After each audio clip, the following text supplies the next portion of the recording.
Assalamualaikum warahmatullahi wabarakatuh. Perkenalkan, nama saya Fitriani, asal dari lembaga KB Sebiduk Sahaluan Ramadhani. Nah, bunda-bunda, di sini saya akan menjelaskan tentang kesehatan dan gizi anak usia dini. Apa itu kesehatan dan gizi anak usia dini? Itu adalah ada pokok bahasan, yaitu yang pertama itu ada kesehatan gizi, 2 pencegahan dan penanganan stunting, 3 stimulasi dan praktik pengasuhan, dan yang keempat itu implementasi strategi konvergensi. Nah, lanjut ya Bunda. Di sini saya ingin tanya, apakah itu yang dimaksud dengan sehat?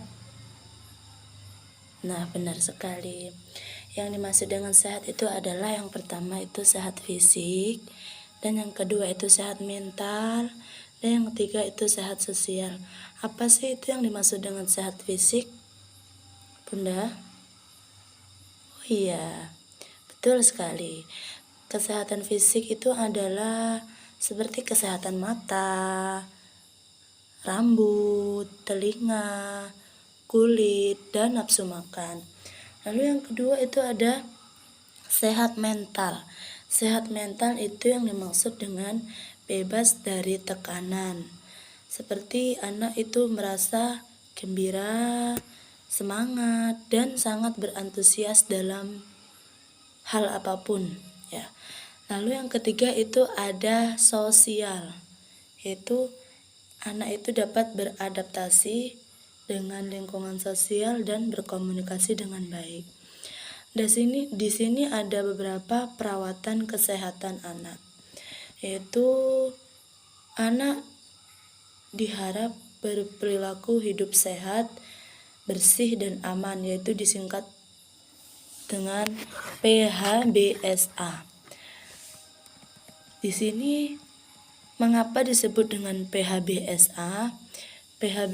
PHBSA itu adalah pencegah stunting, mencegah berbagai penyakit menular, meningkatkan status kesehatan anak. Nah, di sini anak-anak akan memiliki perilaku hidup bersih, sehat, dan aman, yaitu disingkat dengan PHBSA. Yaitu dengan cara apa, Bunda?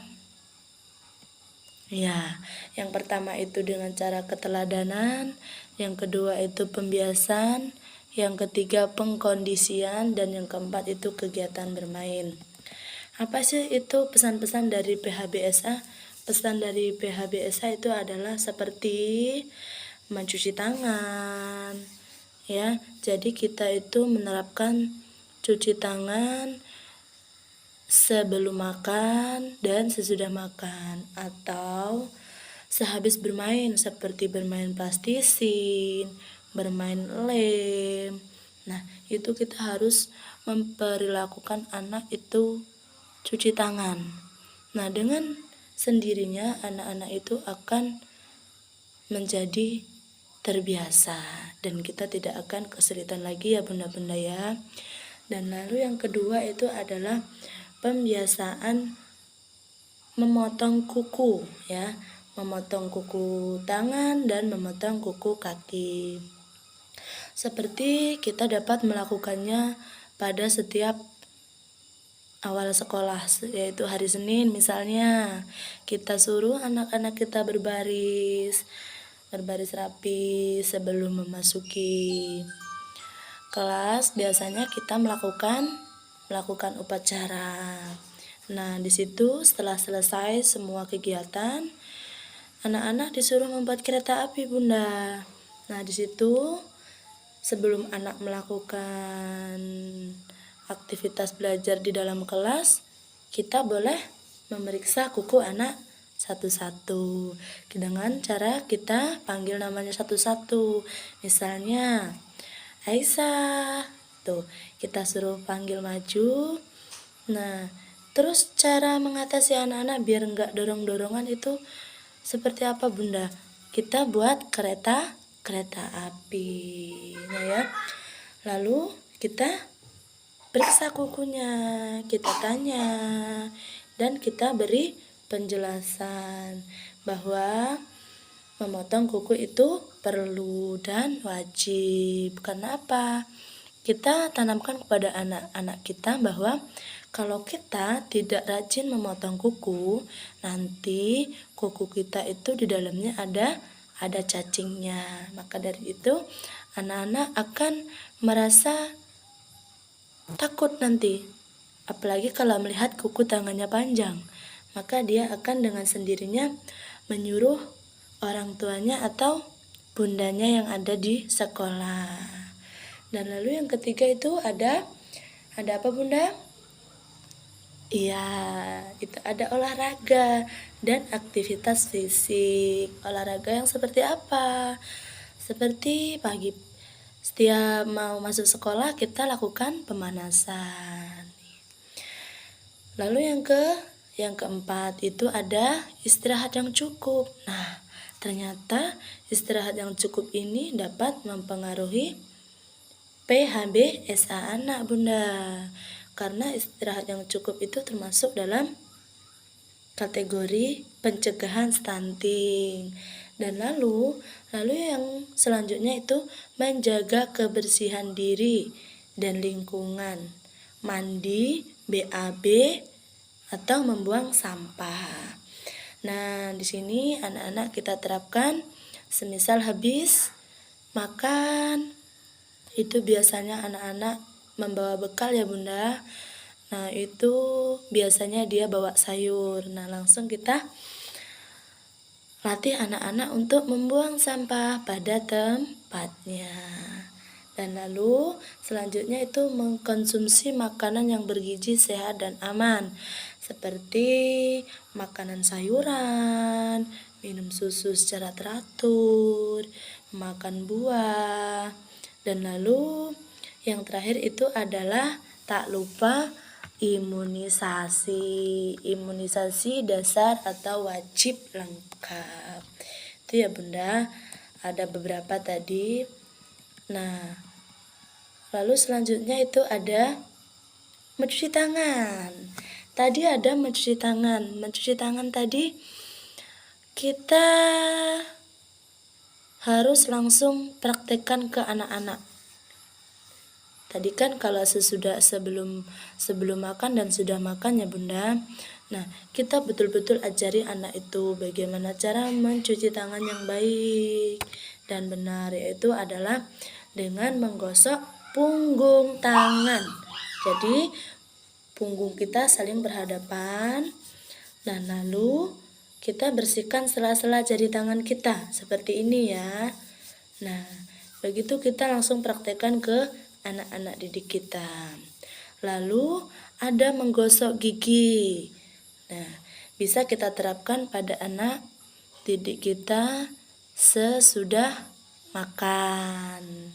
Itu bisa kita terapkan setiap hari, atau misalnya yang masih sulit bisa 1 minggu sekali. Nanti dengan sendirinya anak-anak akan terbiasa dan mudah.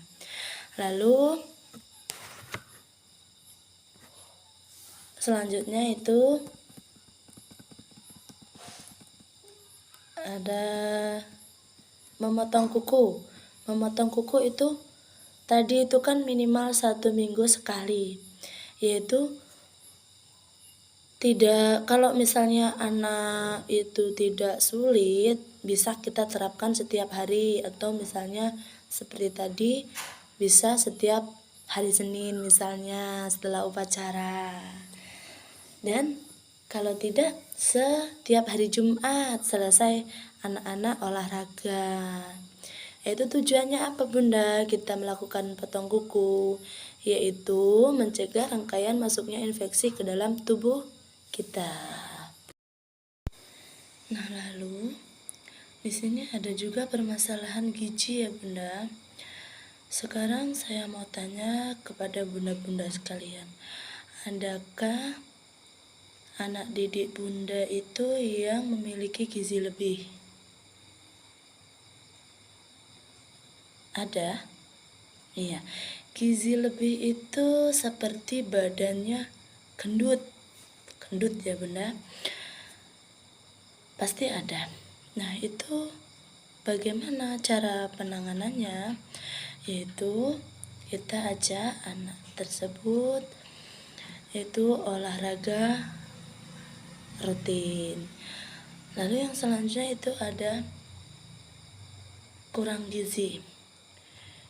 Itu apa sih faktor utama yang mempengaruhi kurangnya gizi atau gizi buruk? Itu biasanya kalau orang zaman dulu itu bunda ya, biasanya anak yang pertama itu di waktu kehamilan dia akan sangat super ekstra, seperti susunya, dia tiap bulan rajin minum susu, makan buah-buahan, terus apapun itu sifatnya yang bergizi, dia akan makan, dia akan minum, ya. Itu biasanya terjadi pada kehamilan pertama. Lalu kalau yang kehamilan kedua, ketiga, dan keempat, biasanya orang tua itu akan lalai. Lalainya itu seperti karena dia merasa yang pertama tadi dengan nutrisi yang full itu tidak mengalami kecacatan, tumbuh secara normal. Jadi yang selanjutnya itu dia biasanya itu akan melakukan pembiaran. Yang dulunya itu rajin minum susu, dia itu setelah anak yang kedua, ketiga, dan keempat dia akan tidak rajin lagi mengkonsumsi minum susu. Yang biasanya dia minum, makan buah, minum vitamin, itu dia tidak lakukan lagi. Dan apa yang terjadi? Yang terjadi itu adalah gizi buruk atau kurangnya gizi. Itu penyebabnya ya bunda ya. Nah itu saja bunda yang dapat saya sampaikan. Lebih dan kurangnya saya mohon maaf. Kepada Allah saya mohon ampun. Saya akhiri, wabillahi taufiq wal hidayah. Wassalamualaikum warahmatullahi wabarakatuh.